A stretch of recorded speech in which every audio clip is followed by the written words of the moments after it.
اللہ کا واسطہ دیتا ہوں فیصلہ آباد سے دھوکہ نہ کھاؤ، اس کے بازاروں سے دھوکہ نہ کھاؤ، ہوش میں آؤ، ہم غلط جا رہے ہیں۔ اور میرے بھائی اگر مر کے اللہ کے پاس جانا ہے تو اس زندگی سے واپس آؤ، واپس آؤ، میں اللہ کا اس کے رسول کا واسطہ دیتا ہوں۔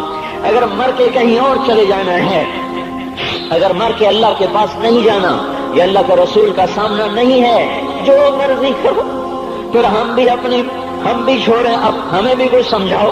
ہم کیوں بول بول کے گلے کی ایک ایک رگ میں درد اتار بیٹھے، گھر چھوڑ چھوڑ چھوڑ چھوڑ، سارا وجود ہڈیوں میں درد اتر گیا ہے، تو کچھ ہمیں بھی راستہ بتاؤ کہ یہ راستہ ہے، اس پہ موج میلہ بھی ہوگا، اللہ بھی نہیں ملے گا، آؤ ہم سب پھر ہم بھی مل کر تمہارا ساتھ دیں۔ ہم کیوں ایسے کھاری اٹھائے ہوئے در در کی ٹھوکریں کھاتے پھر رہے ہیں؟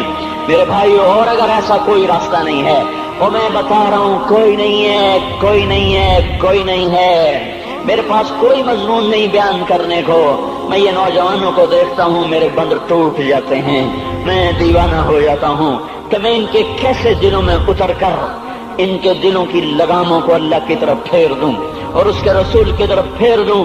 یہ جب گانے بجانے میں ڈوبتے ہیں، جب یہ رقص گاہوں کو چلتے ہیں، جب یہ تاجر غلط تولتے ہیں، اور جب یہ بینک سے قرضے لے کر لمبے لمبے نظام بناتے ہیں، پرائز بانڈ خرید کر دعائیں مانگتے ہیں، اللہ میرا بانڈ نکل آئے، او میرا بھائی تجھے کیا ہو گیا؟ تو جوئے پر دعائیں کر رہا ہے کہ یا اللہ میرا بانڈ نکال دے۔ میں کیسے ہوش میں لاؤں؟ میں تو خود مدہوش ہو چکا ہوں۔ میں تو صدمے جیسے آدمی کو پاگل کر دیتے ہیں، دیوانہ کر دیتے ہیں۔ وہ دیوانگی کی کیفیت ہے کہ کوئی سنتا ہی نہیں، کوئی مانتا ہی نہیں، 4 دن کے تھوڑی دیر کے لیے ہائے ہائے کرتے ہیں، پھر وہی ڈگر، وہی راہیں، وہی غفلت، وہی صبحیں، وہی شامیں۔ کہاں سے کوئی آئے گا؟ کون سی آواز آئے گی؟ کوئی قیامت کے کڑکا کو سننا چاہتے ہو؟ کیا آسمان کے دھماکے سن کے توبہ کرنا چاہتے ہو؟ کیا آسمان کی بجلیوں کو کوندتا دیکھ کر پھر توبہ کرو گے؟ یا زمین کے کلیجے کو پھٹتا دیکھ کر پھر توبہ کرو گے؟ یا سمندر کی بفری موجوں کو چڑھتا دیکھ کر پھر توبہ کرو گے؟ یا ہواؤں کے جھکڑ بگولوں کو دیکھ کر پھر توبہ کرو گے؟ نہیں نہیں، پھر توبہ کا وقت نکل جاتا ہے، ابھی وقت ہے، ابھی ہم لوٹ آئیں، آ جائیں۔ قبروں کی وہ سیدگی یاد کرو، قبروں کے اندھیرے یاد کرو۔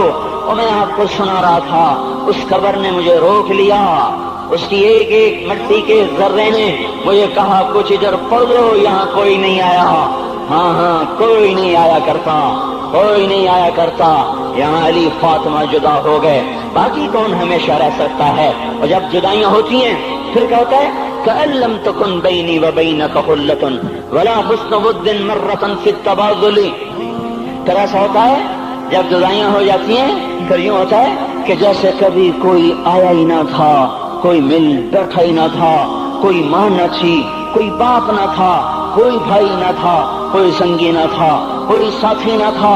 اس طرح انسان بھلا دیتا ہے، اپنے جھمیلوں میں گم ہو کر، ہنسی مذاق میں گم ہو کر۔ میں اس قبر میں کھڑا پڑھتا جا رہا ہوں، اس کا کتبہ ٹیڑھا ہو چکا ہے زمانے کی گردش نے اور ماضی کے بے رحم گردش نے اس کے سارے کتبے کو کالا کر دیا تھا۔ مجھے تجسس ہوا، میں دیکھوں یہ ہے کون جس کی قبر نے مجھ جیسے اجنبی کو رونے پہ مجبور کر دیا اور مجھے کھڑا کر دیا۔ میں قریب ہوا، میں نے جھاڑا تو پر لکھا ہوا تھا اللہ اکبر، رستم ہند امام بخش۔ رستم ہند، جس کے لیے مہاراج قالین بچھاتے تھے، جس کو ہاتھیوں پہ سوار کروا کے لایا جاتا تھا، جس کے آگے پیچھے ڈھول بجتے تھے، اور جیسے آج کل یہ کرکٹ کے کھلاڑیوں کے آگے پیچھے خلقت ہوتی ہے، یہ وہ دور تھا جب پہلوانوں کے آگے پیچھے خلقت ہوتی تھی۔ آج اس کی خبر ویران ہو کر کہہ رہی ہے کوئی ادھر بھی تو پڑھ کے جب چلتا جائے، کوئی یہاں بھی تو کچھ تحفہ دیتا جائے۔ میرے محترم بھائیو، جب موت آئے گی تو کوئی اولاد یاد نہ کرے گی، کوئی ماں باپ یاد نہ کریں گے، مائیں لال بھول جاتی ہیں، ماؤں کو بچے بھول جاتے ہیں، ماؤں کو بچے بھول جاتے ہیں، باپ اولادیں بھول جاتے ہیں، بیویوں کو خامن مل جاتے ہیں، خامدوں کو بیویاں مل جاتی ہیں، یاروں کو یار مل جاتے ہیں۔ وہ تو ہم ہیں جو جا کے تہہ خاک سو جاتے ہیں، اکیلے تنہا زندگی کا سفر شروع ہو جاتا ہے۔ علی بن ابی طالب جیسا شاہ سوار، اللہ تعالیٰ کا مقرب محبوب انسان، جس کو اللہ کے نبی نے کہا علی تجھے بشارت ہو، جنت میں تیرا گھر میرے گھر کے سامنے ہوگا، اتنی بڑی بشارت، علی تجھے مبارک ہو،